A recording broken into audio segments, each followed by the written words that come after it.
Suicide Squad Kill the Justice League, they did what they call, or are calling, an insider episode, which is basically their new revamped marketing push to try and work themselves out of the hole that they have found themselves within.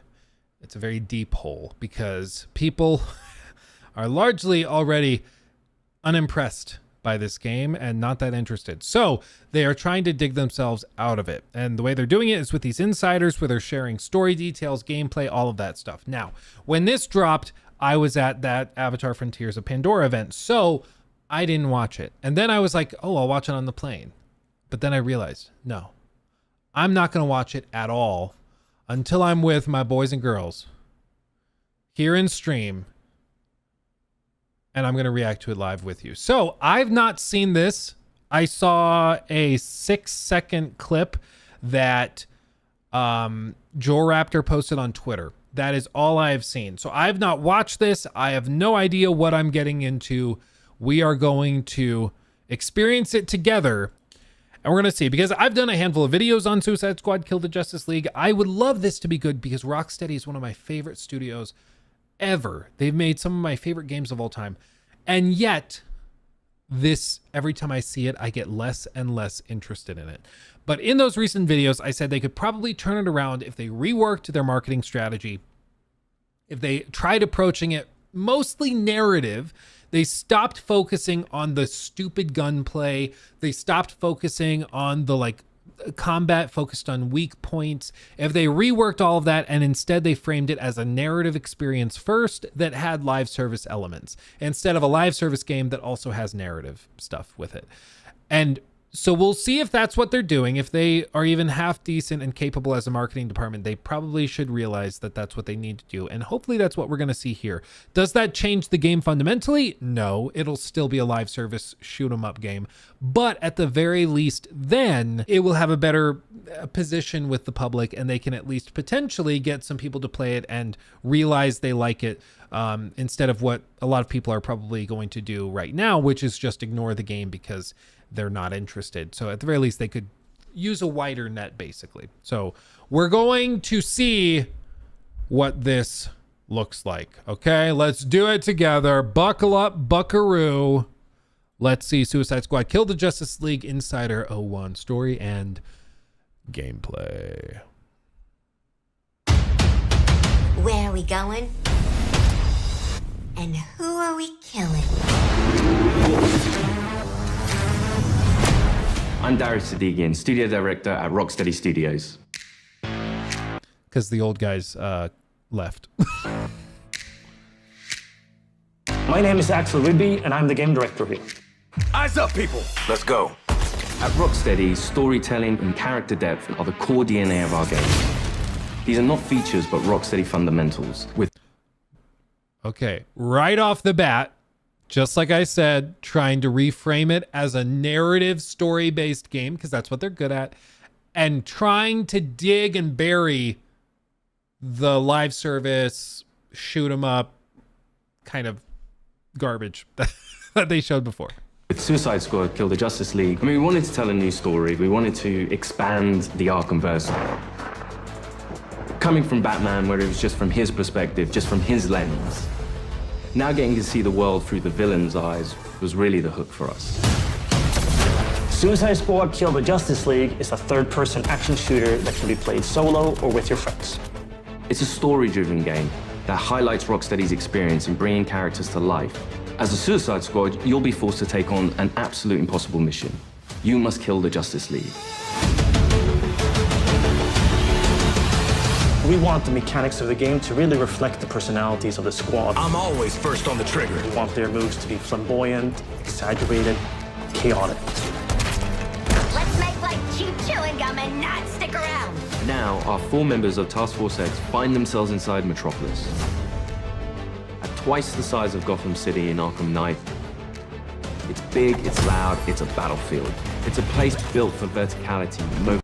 So this is already better. I mean, they're showing the map. It's a big open world space. It's not little levels, which it looked like in most of the previous stuff that they've shown before. And I mean, that's what you would hope to see, is that they're actually communicating more of what the game actually is. So that's cool. Ability, the unique fusion of enhanced traversal, gunplay, and melee weapons, creating a supervillain empowerment that we think is a totally original gameplay experience. There was Totally original. We'll see how well that ages. just an opportunity there to expand into co-op and have this dynamic world where friends can come together to share an experience. Or players can go solo, switching character members between missions while savoring each and every story twist. Do you feel it? The swell of pride for what we have accomplished together. We want to welcome you all to the first episode of our new series, Suicide Squad Insider, where we will provide a deeper look into Suicide Squad: Kill the Justice League. Over the next few months, we'll be unpacking the game, answering your questions, and sharing a few surprises as we move closer to our launch on February 2nd. We'll also cover how Rocksteady will continue to support the game and its players post-launch with a huge amount of free content. On this episode, you're going to hear from different members of the Rocksteady team as we explore more of the game's story, the world of Metropolis, and the core gameplay experience. The Suicide Squad. A fitting moniker. Let's jump into it. Again, I will be open-minded.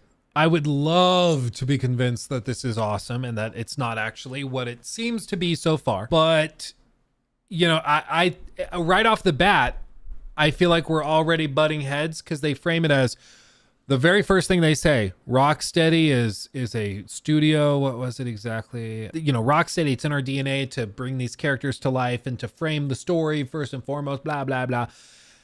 And then they immediately followed up with like, it's a third person, you know, shooter live service game. And those are directly, they don't tend to work together. Maybe this is the first time it'll work together really, really, really well. But already I'm like, it doesn't really make sense that both of these things can be true at the same time. But again, convince me. Let's see it.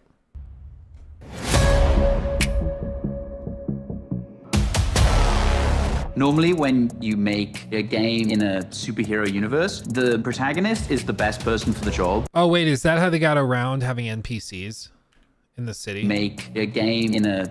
Everybody's been like petrified and frozen or whatever. Is that how they got around it? That's why the city's so dead to look at? Oh. It's one way of doing it. Superhero universe, the protagonist is the best person for the job. The squad are definitely not the best people for this job. They're the only people available. Hey, Suicide Squad! Fuck you! So it gives the narrative and the gameplay a kind of frantic, slightly panicked feeling where they are trying to figure this out as they go. The Arkham games weren't gritty because Rocksteady makes gritty, dark games. They were that way because that's what suits a Batman story. Every game we approach that with a similar mindset of just like, how do we enhance that experience? How do we excite players in new ways? Yeah, but I think everybody's been saying that we liked those games because they were so dark and gritty, and that was so unique in an age of these like bright poppy Fortnite ripoffs. And that's why they stood out. Like this, the reason some people have been saying this looks really generic or like a Sunset Overdrive 2 spinoff is because this light, goofy thing is something we've seen so many times before, and it almost always is kind of blah. For the studio to try something new and stretch our legs with a shooter first and with the high, powerful traversal elements was coming out of our comfort zone somewhat, but we wanted to see what we could do to put an Arkham spin on the action shooter space. Now get your damn gun out! In true Rocksteady style, the cinematics are kind of the heart of our story. It's the most cinematics that we've ever done, and every one of them is crafted to perfection. We're not just trying to do what we did before. We're making something which fits the source material that we think will make for an interesting story, but will feel different. To introduce you to our story, I mean, it is really interesting. They really are framing it as this is different. We're trying to be different, not because we just hate our old stuff, but we're trying to be different because that's what we think is appropriate for the characters. And that very well could be true. I mean, obviously I think Suicide Squad, you probably have to treat a little differently than the Batman Arkham games, but whether people want that is another question entirely. let's jump into an early part of the game. Amanda Waller, the director of the government agency Argus, sends the team behind enemy lines into Metropolis. Harley Quinn, Should you not be more cautious? She ain't wired that way. Oh, Deadshot. Hidden in an underground train station, the team finds a secret elevator. Until we figure out where the hell we are, let's play along with Mauler. Oh, is this a superhero museum? Hate superheroes. And museums. I've seen it on TV. It's the Hall of Justice. So let's rob the place! Idiot.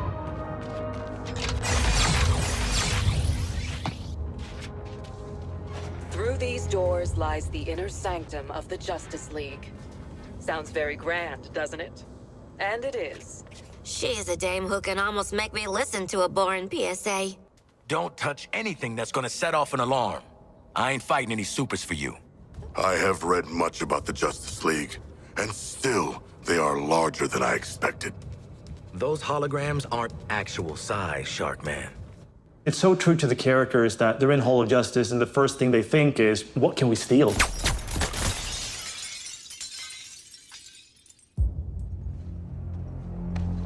Hey, man, watch the Shit! glass. I'm okay. What the hell you got there? Thought this baby was a myth. Speed Force Gauntlet. Back when Doc Savannah tried to lift Flash's gimmick.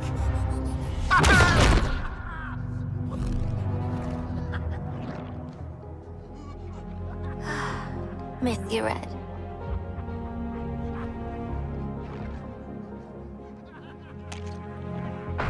God damn! I'm still okay! Oh, baby!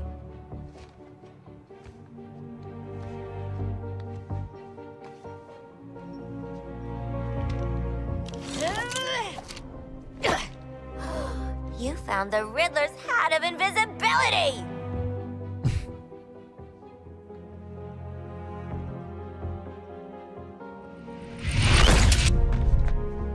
Where'd the shark go?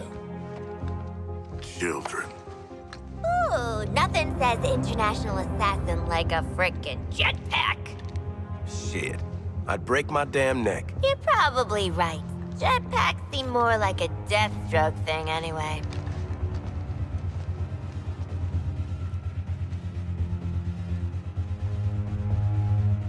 Mine.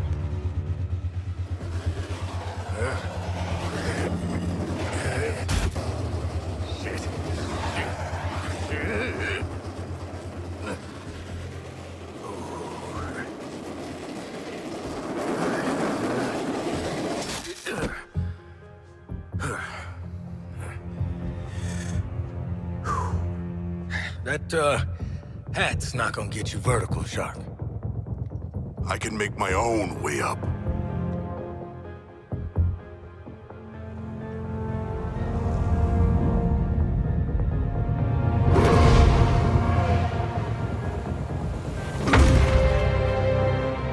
Well, tickle me stupid. Sharks can fly.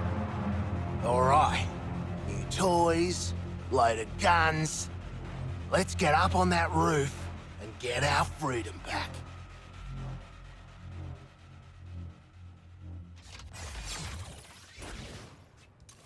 So here we're taking Okay. these iconic characters. I mean, it's like it's a fine cutscene. Yeah, I'm okay with that. That looked good. don't typically traverse the way they do in our game. But that's the beauty of our storytelling. We've managed to take these unique abilities and make that an extension of their personalities. Our power is undeniable! We loved working with Gotham and making that a world for players to experience, and we wanted to do that with a new location. Good to get out of that place.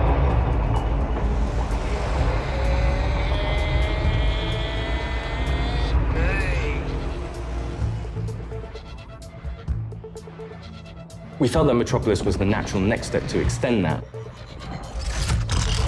And what better way to introduce it than through an invasion from Brainiac with no Justice League to save them?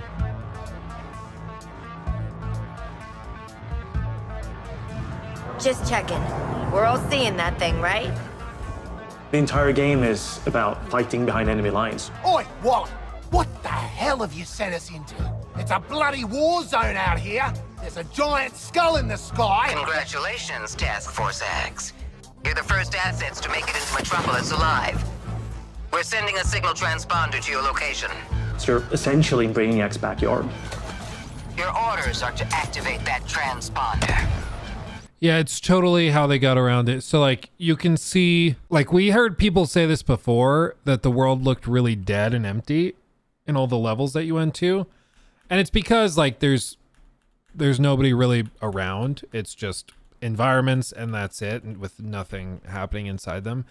And it's because, like, I guess when Brainiac showed up, everybody got frozen or petrified or something. So everybody's here, but they're just frozen in place. So they just stay there. So that explains it, at least. But, you know, people can be like, oh, there's a lore reason for it, so therefore it's okay. And I'm like, yeah, there's a lore reason for it. That doesn't mean it's great for a video game, though. You know? Just like there could be a lore reason for, say, like Superman to be in a coma from all of this kryptonite that Brainiac is using or something. And so you play this Superman game, but for the most of the game, like, Superman can only walk around like a regular person. It's like, yeah, there's a lore reason behind it, but that doesn't mean it's going to be fun. You know, it's like you made the lore, you made the choice. It doesn't excuse the choice still at the end of the day. And it might not matter. I mean, it could be the case that this big world with nothing going on in it is still fun because there's, like, the combat's that good, but that's what we have to see. Transponder. Purple weak point.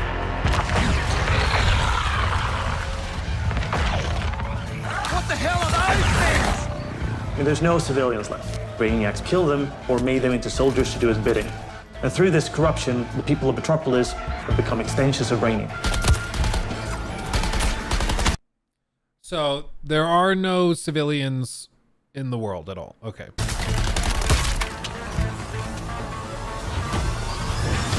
Hey guys! Thinking I shouldn't ate that extra takoyaki pot in my lunch!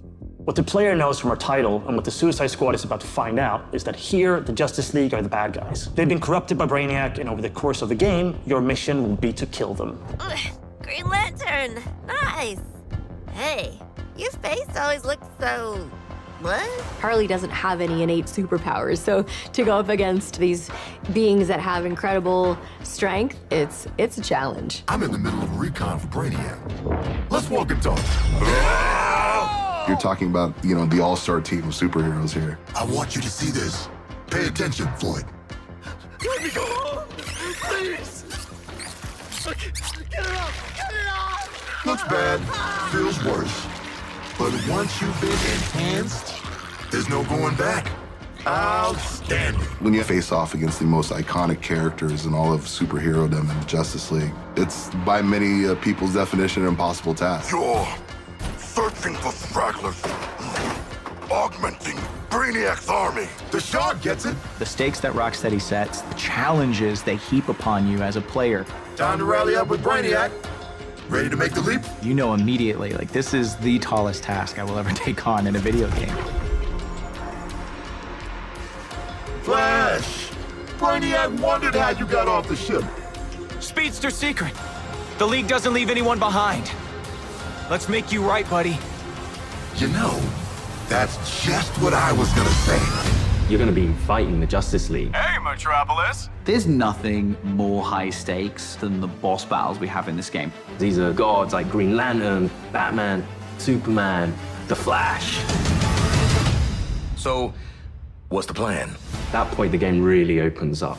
We start to see players look at their weaponry and really ask the question of, like, how am I gonna kill the Justice League? Yeah, looking forward to killing the Justice League and all, but, well, you know, these guns are a bit shit. No offense. Then head northwest. That's the last known of a Gotham arms dealer who's dug into Metropolis. Oswald Cobblepot. Freaking penguin! You want to last more than 10 seconds against the League? Cobblepot's been running anti-meta weapons for years. I want him recruited and brought back to the Hall of Justice. Oh, I'm gonna recruit the shit out of him. Since Batman Arkham Knight, the Penguin is no longer confined to Gotham City. He's made a name for himself in Metropolis as the authority on anti-meta human weapons. Now, Waller wants the squad to recruit him for Argus. So just real quick, looking at this big vista showing the world, I don't see a lot that's super interesting visually, but you know, it could just be that this is a weird angle. It does seem like there's tons of these little spout points where the wind will carry you up. So I would guess you can land on the ground and then these things will shoot you high in the sky and you can then do these movement abilities that they have. I see you've already stolen traversal equipment. You'll need it to stay off the streets. Setting a new recon point. Go. At the heart of each character's playstyle is their traversal. Traversal gives the player total freedom. Every character has their own way of getting around that determines how the player moves through this world. Don't like to boast, but how great was I? Controlling a superhero character is fundamentally it's a power fantasy for all players. We wanted movement through the city to be fun. Just existing and moving around in Metropolis is a good time. Metropolis is quite a normal city. Well, as normal as a city can be in the DC universe. We spent a lot of time trying to get that art direction correct, trying to get the feel for it correct. You get to see all the kind of DC lore that builds this space. Again, I just don't understand how this isn't just a flashier Gotham Knights, because it seems like that's all this is. And like, okay, it's flashy. It definitely looks like it has a bigger budget than Gotham Knights did. But the questions and concerns about like a dead world, like everything in here is just sitting here. It's like you're a toy running around on a playset. Like it's hard to argue that a world feels worth saving when there's nothing to be saved. You know, like I just, it's like, yeah, it looks cool and flashy, but I don't see how that keeps you playing for dozens and dozens of hours. Because bear in mind, they want you to play this game for like over a year at least. You know, this is not supposed to be something you play for 15, 20 hours through a story and then give up on. They want you playing this perpetually. This is a live service game. And so if it doesn't look like it's going to hold your attention for a year plus, it's not doing what it's supposed to do. Me do the talking with Penguin, okay? Not just a building, it's a daily planet. You know, there's a lot we can inject into the city that makes it more than just a city. Penguin is not truly a penguin. Yeah, mate. And I'm not a boomerang. It is known for its size, its scale. Anything from the DC lore, you look at Metropolis as the city of tomorrow. When did Penguin get out anyway? Out. He was barely in. Money talks, creeps walk, you know? I hear that. Hold on, I love that building. Creeps walk, you know? It's like The Mask, and then somebody spray painted a sad face. That's funny. I'll give them that. That's pretty freaking funny. Is it also just me? Like, I feel like a lot, I was going to mention it earlier, but I didn't want to be like a dick about it. But I felt like the level of detail that we've seen has been all over the place. Some things look really, really good, and then other times they look terrible. And in this case, like this is not just compression issues. Like look at the water bottles and look at the debris on the ground. Like this isn't just compression being aggressive. This is just like low poly, bad textures. Like, and if it doesn't look like that through the stream, I encourage you to like pull it up on your phone, pull up the original video and look at it. Maybe I'm just crazy and I have it on this big like 48-inch monitor, so it just looks particularly bad to me. But if this is what we can expect from a console version of the game, it is not looking great when we're actually in the game playing. I hear that. It's just a great way for players to experience Metropolis in a new way. I should clarify, it's very inconsistent. Some things look great, other things are super inconsistent.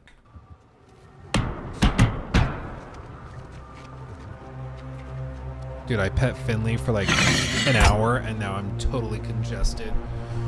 G'day, Pengo. Remember me? No. Ain't this a right rogues gallery? Who's the Allergy big relief. leader? Think his cousin used to work for me. Ooh, which one? Busted him out of a circus. We're getting the hell out of the city before Argus finds us. You in? But we are working for Argus. You bloody what? Real slick, Shark.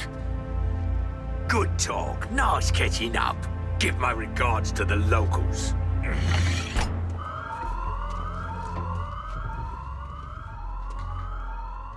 Traversal is at the very core of our game. You will need to be on the move and master each character's movement. It's so funny that like it's like the main thing they got to do is they have to find ways to frame it around the story, and every chance they get they are in fact showing cutscenes and little conversations and stuff, because that's what's going to make or break it if you want to succeed.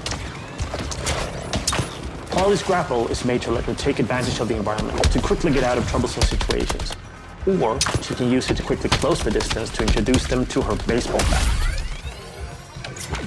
And to be clear, everybody, this is what the game is, okay? So the cutscenes can look great, but this is what you're going to spend the vast majority of your time doing.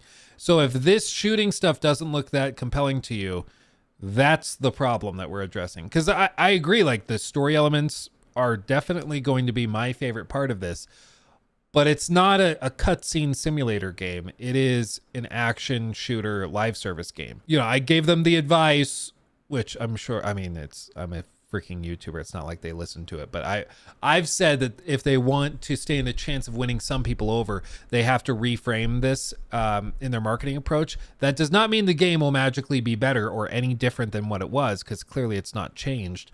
But at the very least, people's perception of the game could shift, and they could stand a chance at least of having some people play it instead of nobody.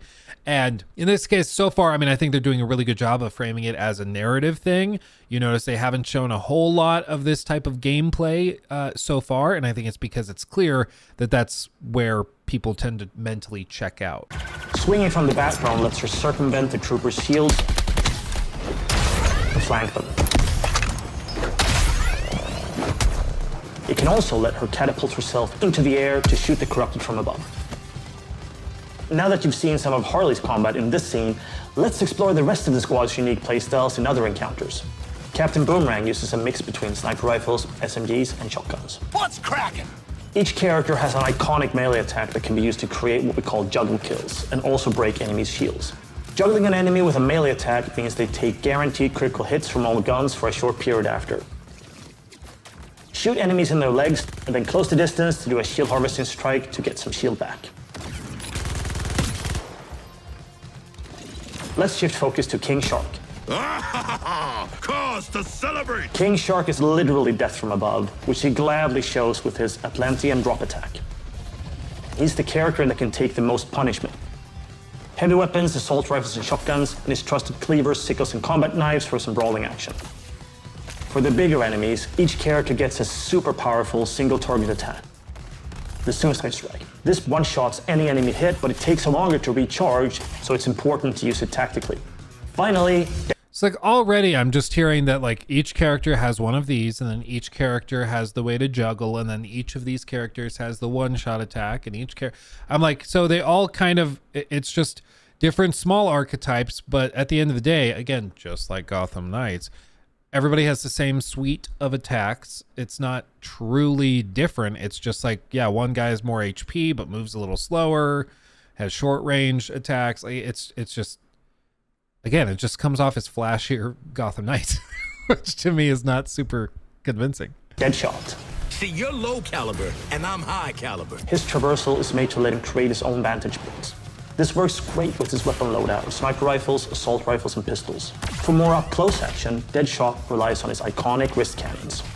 One thing we really wanted to bring into this game was a reimagined version of... And this is totally pedantic and stupid, and I will just say it because I have to get it out there. I personally, I find like these...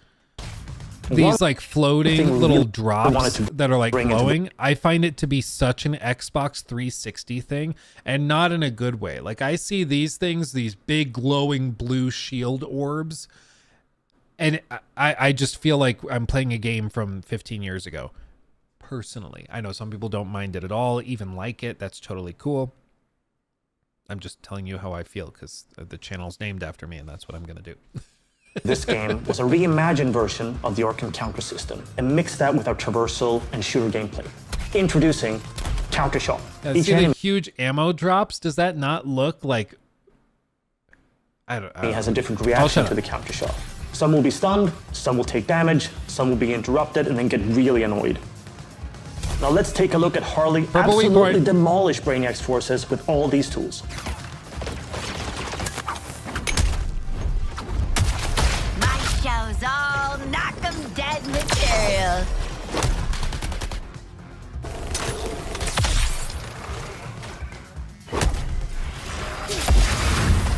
Oswald Cobblepot, my man.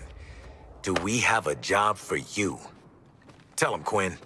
You're making guns for us now, Bird Brain. Thanks for joining us for episode 1 of Suicide Squad Insider. What?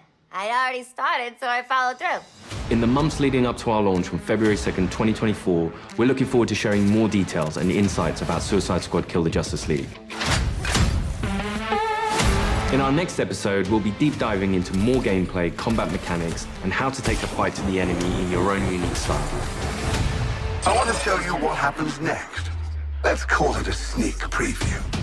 We really want players to feel like they explored all these characters that we bring to life in this DC universe. I'm going to enjoy this. You're starting with characters who aren't very powerful, and through the story, you're learning how to use their skills and become powerful. We really wanted to deep dive into the RPG system. You have your enhanced traversal, you have gunplay, you have weapons, there are upgrades and unique talents. And all of that stuff fusing together to create this kind of unique experience. Together, we are unstoppable. Join me. Are you kidding? Too soon.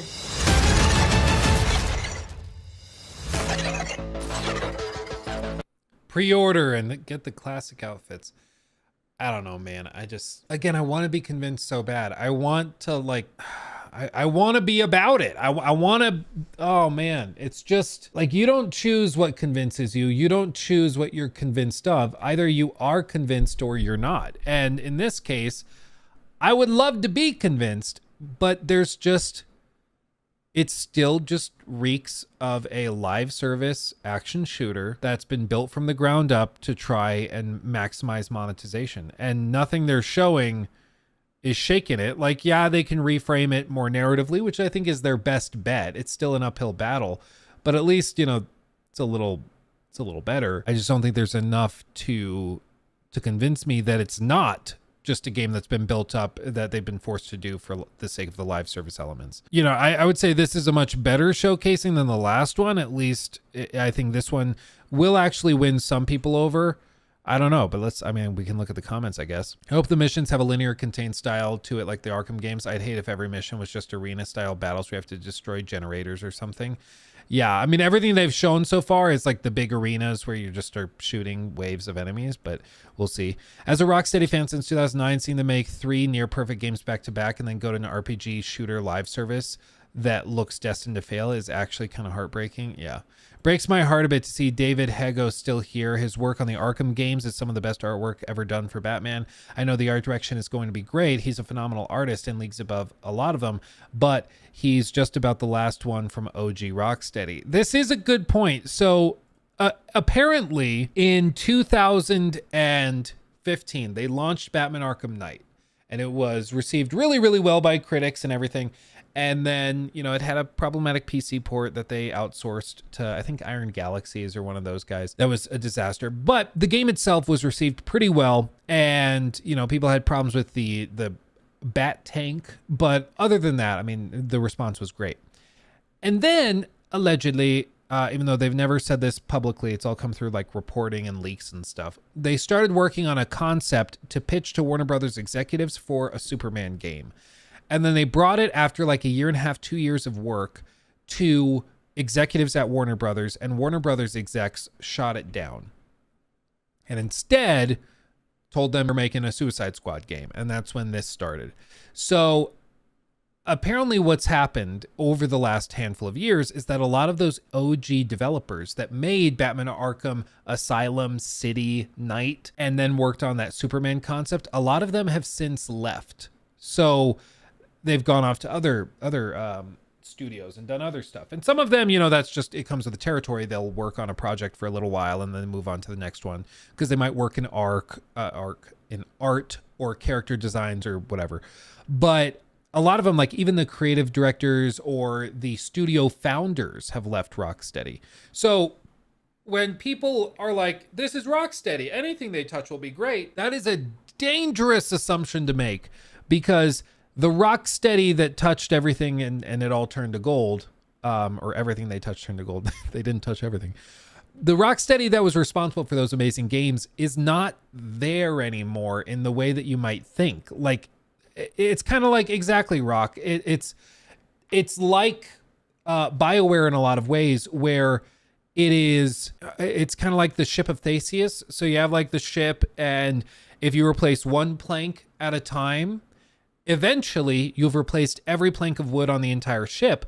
But at what point is it no longer the original ship? At what point did it change? Did it ever change? Is it still the same thing?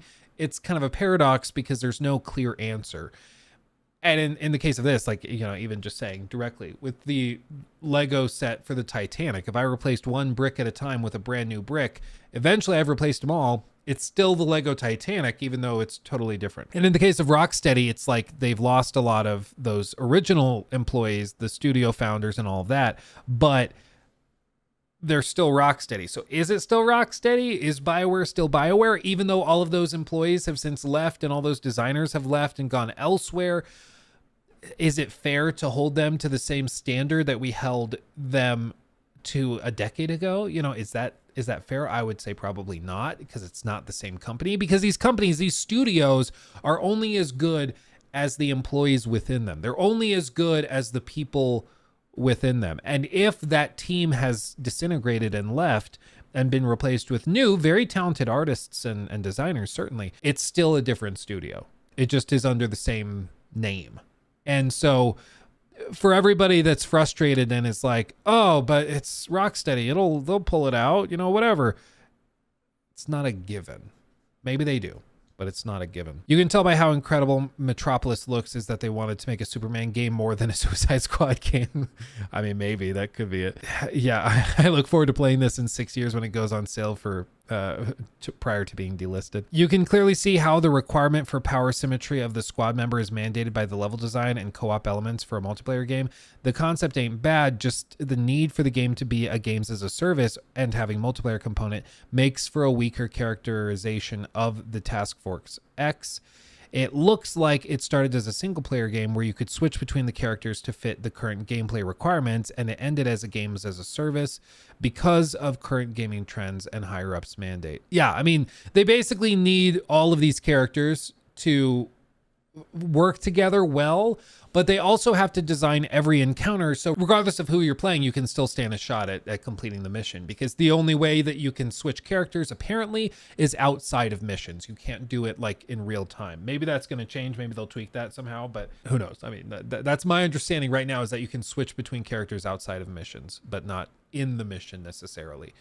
I think they showed in one of the cutscenes, it looked, at least to me, maybe I wasn't paying close enough attention, but it looked like you were running around and then you get to the museum area. I guess they never show specifically.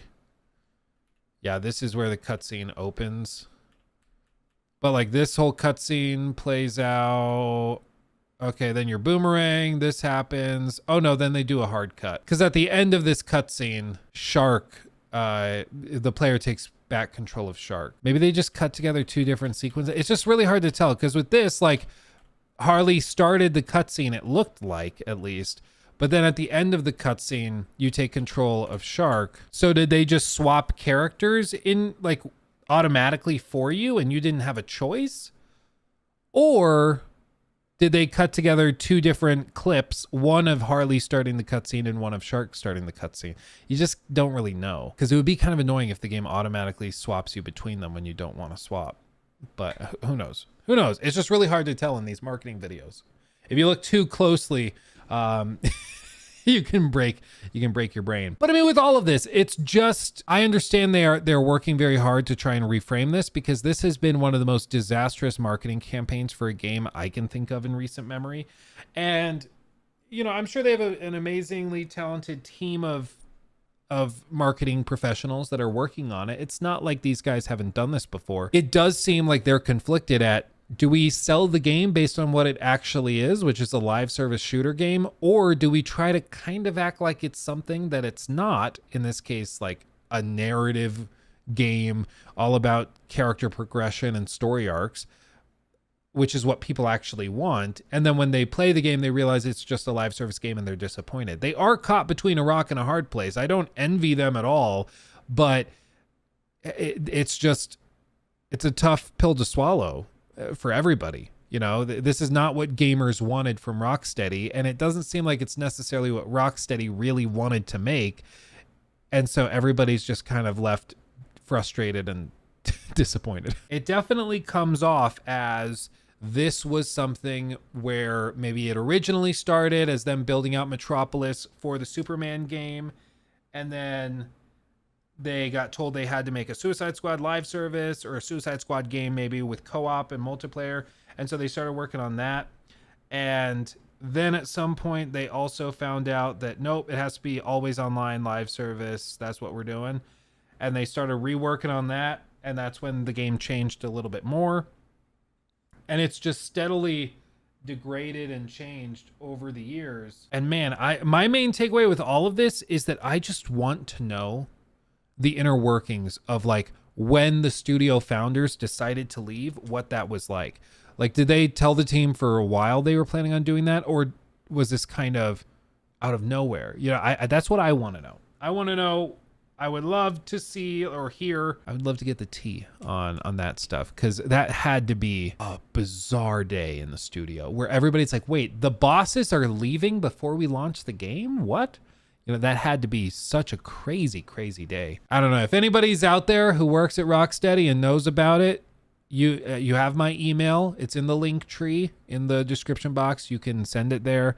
I of course never reveal sources. It's all completely anonymous. But man, I would love to hear what that was like. He took my thing.